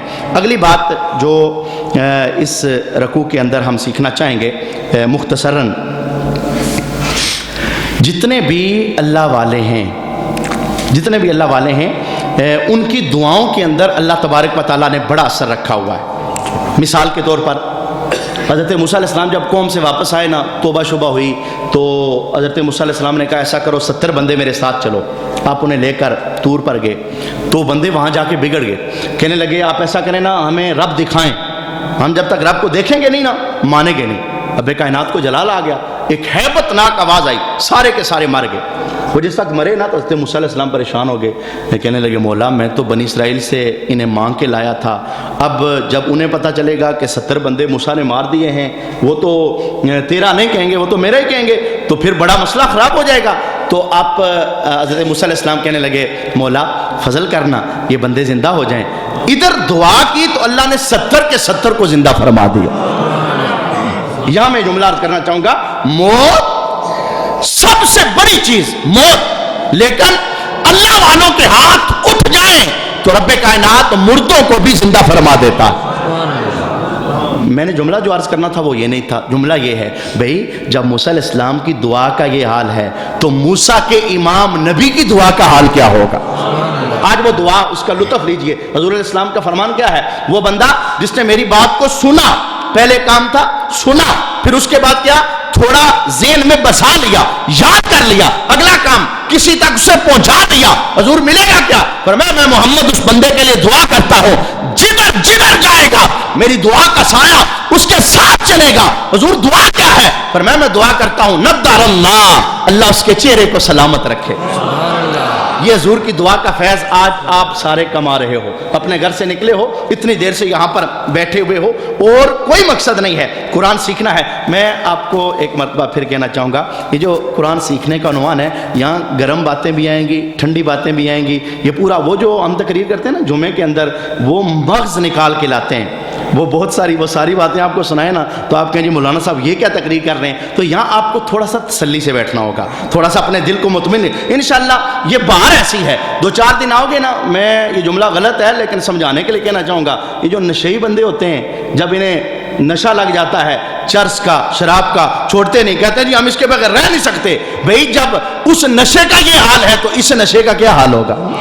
10 دن اس نشے کو لگا کے تو دیکھو، 10 دن اس چمنستان میں قدم رکھ کے تو دیکھو، انشاءاللہ بزم سے بھاگنے کا آپ کو دل نہیں کرے گا۔ خیر میں نے یہاں پر جو اگلی بات عرض کرنا چاہیے کہ جو مقبولانے بارگاہ خدا ہوتے ہیں اللہ تبارک و تعالیٰ ان کی دعاؤں کو قبول فرماتا ہے۔ آخری بات اس رکوع کے اندر ہم یہ سیکھنا چاہیں گے، رب کائنات نے جو لوگ وہ بچھڑے کے سامنے آئے تھے، اللہ نے کہا تمہاری توبہ یہ ہے، اگر تم تائب ہونا چاہتے ہو تمہاری توبہ یہ ہے، جو لوگ بچھڑے کے سامنے نہیں جھکے تھے وہ اپنے ہاتھ میں تلوار لیں گے اور تلوار لے کر کے وہ تمہاری گردنیں اتاریں گے، منظور ہے تمہیں؟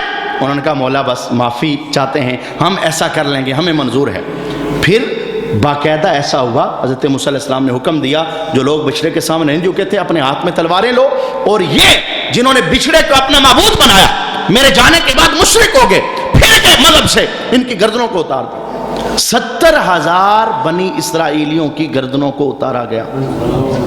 رب کائنات نے پھر حکم نازل کر دیا، کہا یہ جو قتل ہوئے ہیں یہ بھی شہید ہیں اور جنہوں نے قتل کیا ہے یہ بھی شہادت کے مرتبے پر ہے، یہ سارے بخشے ہوئے ہیں۔ لیکن میں یہاں ایک جملہ عرض کرنا چاہوں گا، رب نے ہمیں اپنے محبوب کے ذریعے کتنی عظمتوں سے نوازا ہے۔ بنی اسرائیل ایک گناہ کر دیں، بچھڑے کے سامنے سر رکھ لیں، رب کائنات کہتا ہے توبہ ایسے قبول نہیں ہوگی، تمہاری گردنیں اتارنی پڑیں گی، اور ہمارے اندر پاپی سے پاپی بندہ ہو، اللہ کہتا ہے جو کہا کہ سر دیکھ تو صحیح، تو ایک قدم بڑھائے گا میں 10 رحمت والے قدموں سے تیرا استقبال کروں گا۔ یہ حضور کے صدقے میں ہمیں اللہ تبارک و تعالیٰ نے عطا کیا۔ اے کاش ہمیں حضور کی عظمتیں سمجھنے کا موقع میسر آ جائے، یہ احساس ہمارے ذہنوں میں اتر جائے کہ کتنا عظمت والا نبی ہے جس کے صدقے میں اللہ تبارک و تعالیٰ نے ہمارے لیے، بس اتنی بات ہے، بولے بھی نہ بندہ، ہاتھ بھی نہ اٹھائے، کوئی اتنا بڑا کام دل میں سوچ لے مولا تیرا ہونا چاہتا ہوں، اللہ فرماتا ہے میں نے قبول کر لیا، سچے دل سے آ جا میرے دربار کے اندر۔ بس اتنی باتیں ہم اس رکوع کے اندر سیکھنا چاہیں گے، اگلے رکوع کی تلاوت ہم سماعت کریں گے۔ وَإِذِ اسْتَسْقَىٰ مُوسَىٰ لِقَوْمِهِ فَقُلْنَا اضْرِب بِّعَصَاكَ الْحَجَرَ فانفجرت منه 12 عينا قد علم كل أناس مشربهم كلوا واشربوا من رزق الله ولا تعثوا في الأرض مفسدين وَإِذْ قُلْتُمْ يَا مُوسَى لَن نَّصْبِرَ عَلَىٰ طَعَامٍ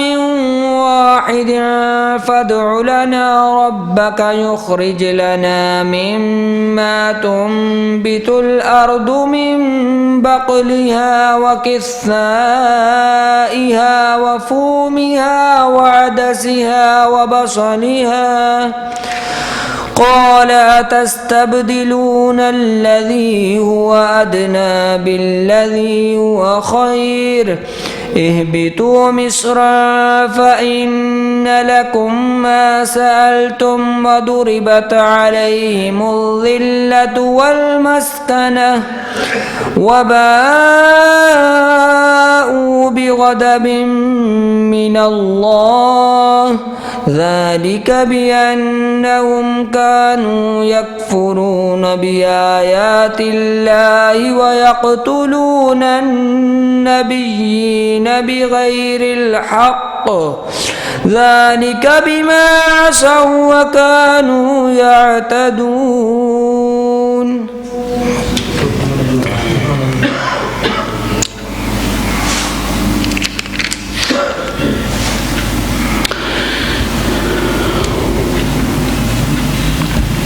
اور جب موسیٰ نے اپنی قوم کے لیے پانی مانگا تو ہم نے فرمایا اس پتھر پر اپنا عصا مارو، فوراً اس میں سے 12 چشمے بہہ نکلے، ہر گروہ نے اپنا گھاٹ پہچان لیا، کھاؤ اور پیو خدا کا دیا اور زمین میں فساد اٹھاتے نہ پھرو۔ اور جب تم نے کہا اے موسیٰ ہم سے تو ایک کھانے پر ہرگز صبر نہ ہوگا، تو آپ اپنے رب سے دعا کیجئے کہ زمین کی اگائی ہوئی چیزیں ہمارے لیے نکالے، کچھ ساگ اور ککڑی اور گندم اور مسور اور پیاز۔ فرمایا کیا ادنا چیز کو بہتر کے بدلے مانگتے ہو؟ اچھا مصر یا کسی شہر میں اترو، وہاں تمہیں ملے گا جو تم نے مانگا۔ اور ان پر مقرر کر دی گئی خاری اور ناداری اور خدا کے غضب میں لوٹے۔ یہ بدلہ تھا اس کا کہ وہ اللہ کی آیتوں کا انکار کرتے اور انبیاء کو ناحق شہید کرتے۔ یہ بدلہ تھا ان کی نافرمانیوں اور حد سے بڑھنے کا۔ اس رکوع کے اندر بنیادی طور پر اللہ نے جو بنی اسرائیل کی قوم کو نعمتوں سے نوازا تھا، انہوں نے کہا ہمارے لیے آسمان سے کوئی کھانا شانا اترنا چاہیے، تو من و سلوا۔ تو حضرت موسیٰ علیہ السلام نے دعا کی تو وہ اتر آیا۔ تھوڑے دنوں کے بعد کہنے لگے نہیں ہم تو چاہتے ہیں کوئی زمین کی چیز بھی ہمیں ملے، یعنی انہوں نے اس کی روگردانی کی۔ رب کائنات نے اس نعمت کا ذکر فرمایا۔ اور دوسرا جو یہودیوں کی نالائکیاں تھیں، انہوں نے نبیوں تک کو قتل کر ڈالا، یعنی یہ ایسی قوم ہے جنہوں نے نبیوں کے قتل میں بھی ہاتھ ڈالا ہے۔ رب کائنات نے ان کی اس بات کو اس رکوع کے اندر بیان فرمایا۔ مزید کوئی تفصیل نہیں ہے، ہم انشاءاللہ اگلے رکوع کی طرف بڑھنا چاہیں گے۔ إن الذين آمنوا والذين هادوا والنصارى والصابئين من آمن بالله واليوم الآخر وعمل صالحا فلهم أجرهم عند ربهم ولا خوف عليهم ولا هم يحزنون وَإِذْ أَخَذْنَا مِيثَاقَكُمْ وَرَفَعْنَا فَوْقَكُمُ الطُّورَ خُذُوا مَا آتَيْنَاكُمْ بِقُوَّةٍ وَاذْكُرُوا مَا فِيهِ لَعَلَّكُمْ تَتَّقُونَ ثُمَّ تَوَلَّيْتُمْ مِنْ بعد ذلك فلولا فضل الله عليكم ورحمته لكنتم من الخاسرين ولقد علمتم الذين اعتدوا منكم في السبت فقلنا لهم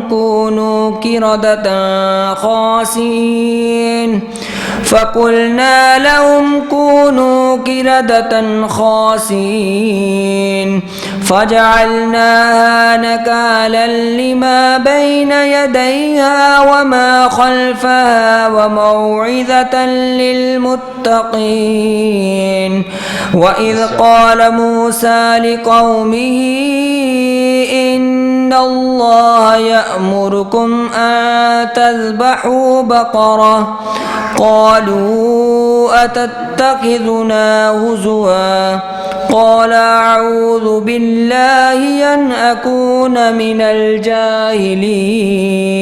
بس یہاں تک تلاوت. بے شک ایمان والے نیز یہودیوں اور نصرانیوں اور ستارہ پرستوں میں سے وہ کہ سچے دل سے اللہ اور پچھلے دن پر ایمان لائیں اور نیک کام کریں، ان کا ثواب ان کے رب کے پاس ہے اور نہ انہیں کچھ اندیشہ ہو اور نہ کچھ غم. اور جب ہم نے تم سے عہد لیا اور تم پر طور کو اونچا کیا، لو جو کچھ ہم تم کو دیتے ہیں زور سے، اور اس کے مضمون یاد کرو اس امید پر کہ تمہیں پرہیزگاری ملے. پھر اس کے بعد تم پھر گئے، تو اگر اللہ کا فضل اور اس کی رحمت تم پر نہ ہوتی تو تم نقصان اٹھانے والوں میں ہو جاتے.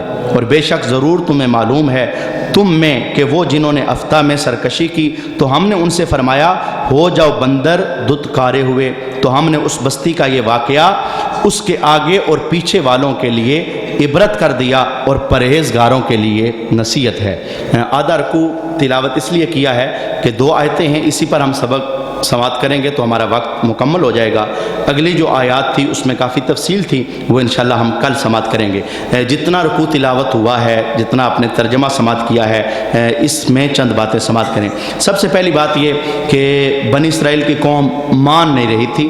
حضرت موسیٰ علیہ السلام نے بلا رہے تھے، مان نہیں رہی تھی، تو اللہ تبارک و تعالیٰ نے جبرائیل کو بھیجا، تو جبرائیل نے پورا طور پہاڑ اپنے پروں پہ اٹھا لیا اور اٹھا کے کہا مانتے ہو کہ نہیں؟ انہوں نے کہا جی مانتے ہیں، بس اب ہم آپ جو کہو گے اے نبی ہم مان جائیں گے، ہم پر پہاڑ نہ گرائیے گا. اس آیت کا اور اس واقعے کا یہاں پر ذکر ہے. اور دوسری بات یہاں پر ان کی ایک اور کارستانی بیان کی گئی. کون سی؟ آئیے میں اس کو پوری تفصیل کے ساتھ آپ کے سامنے عرض کرتا ہوں. وہ کون سی یہودیوں کی کارستانی تھی؟ شہر ایلا میں بنی اسرائیل آباد تھے. انہیں حکم تھا کہ افتہ کے دن عبادت کے لیے خاص کر دیں. ہفتہ کے لیے جیسے ہمارے پاس کون سا دن ہے؟ جمعہ کے لیے، عبادت کے لیے اسے خاص کر دیں. لیکن بدقسمتی ہے مسلمانوں کی، ہے عبادت کے لیے خاص لیکن پھر بھی انہیں جمعے میسر نہیں آتے. پھر بھی وہ خطبہ ہو رہا ہوتا ہے اس وقت وہ اپنی دکانیں بند کر کے مسجد کی طرف بھاگتے ہیں. اللہ ہمیں اس دن کے ادب و احترام کی توفیق عطا فرما. یہ ان کے لیے ہفتہ تھا، ہمارے لیے اللہ تبارک و تعالیٰ نے جمعہ ہمیں عطا فرمایا ہے. تو یہ دن خاص کر دیں، اس روز شکار نہ کریں، دنیاوی مشاغل ترک کر دیں. ان کے ایک گروہ نے یہ چال کی کہ جمعہ کو دریا کے کنارے کنارے بہت سارے گڑھے کھودتے اور ہفتہ کی صبح کو دریا سے ان گڑھوں تک نالیاں بناتے جن کے ذریعے پانی کے ساتھ آ کر مچھلیاں گڑھوں میں قید ہو جاتی. جس وقت اتوار آتا تو انہیں نکالتے اور کہتے کہ ہم نے مچھلی کو پانی سے ہفتہ کے روز تو نہیں نکالا. 40 یا 70 سال تک وہ یہی عمل کرتے رہے. انہوں نے ایک ہیلا کیا. منع کیا گیا تھا بھئی ہفتے والے دن تم نے شکار نہیں کرنا، ہفتے والے دن تم نے دنیاوی مشاغل نہیں کرنے. تو وہ ایسا کرتے، جمعے والے دن وہ گڑھے بناتے، ہفتے والے دن صبح نالیاں، اور ان نالیوں سے گزر کر کے پانی ان گڑھوں میں آتا، مچھلیاں بھی ان گڑھوں میں آ جاتی. تو اتوار والے دن مچھلیاں نکال لیتے اور کہتے دیکھیں ہم نے ہفتے والے دن تو مچھلیاں نہیں پکڑی نا، ہم نے تو اتوار والے دن مچھلیاں پکڑی ہیں. یہ کام وہ 70 سال تک کرتے رہے. جب حضرت داؤد علیہ السلام کی نبوت کا زمانہ آیا تو آپ نے انہیں اس سے منع کیا اور فرمایا یہ قید کرنا ہی شکار ہے جو تم ہفتے والے دن کو کرتے ہو. یعنی وہ نالیاں جو بناتے ہیں نا تو تم مچھلیوں کو قید کر رہے ہو. اصل شکار تو یہی ہے، جب قید ہوگی تو مچھلی تمہاری ہے. اب بے شک اتوار کو اٹھاؤ یا سوموار کو اٹھاؤ. تو حضرت داؤد علیہ السلام نے منع کیا، فرمایا نہیں یہی ہے، اس سے باز آ جاؤ ورنہ عذاب میں گرفتار ہو جاؤ گے. وہ باز نہ آئے تو آپ نے دعا فرمائی، اللہ تعالیٰ نے انہیں بندروں کی شکل میں مسخ کر دیا. عقل و حواس تو ان کے باقی رہے مگر قوت گویائی زائل ہوگی. بدنوں سے بدبو نکلنے لگی. اپنے اس حال پر روتے روتے 3 روز میں سارے ہلاک ہو گئے. ان کی نسل باقی نہ رہی. یہ 70,000 کے قریب تھے. ایک بات یہ یاد رکھیں، جو موجودہ اس وقت بندر ہیں یہ وہ نہیں ہیں. جس بھی قوم پر اللہ نے اس طرح کا کوئی عذاب نازل کیا ہے وہ چند دنوں کے لیے تھا، پھر ساری کی ساری قوم ختم ہوگی۔ اسی لیے باقاعدہ اس کی وضاحت بیان کی گئی کہ ان کی نسل وہاں پر 3 دنوں کے اندر ختم ہو گئی۔ وہ بندر بنے، عقل و حواس ان کے تھے، دھتکارے ہوئے بندر بن گئے، لیکن 3 دنوں کے اندر ان سب کو ختم کر دیا گیا۔ تعداد ان کی تقریباً 70,000 تھی۔ میں رک کے ایک جملہ کہنا چاہوں گا، اس قوم کے اندر بھی تو غلطیاں ہوتی ہیں۔ میں نے جیسے ابتدا ہی میں عرض کر دیا، وہ ہفتے کا ادب نہیں کرتے تھے، ہم جمعے کا ادب نہیں کرتے، ہمیں جمعے کے ادب کی بات تو بتائی گئی ہے، لیکن کتنے مسلمان ایسے ہیں جو ادب نہیں کرتے؟ اور بھی بہت سارے گناہ ہیں جو ہماری زندگی کے اندر موجود ہیں، لیکن کیا وجہ ہے؟ ہماری شکلیں نہیں بدلتی۔ کیا وجہ ہے؟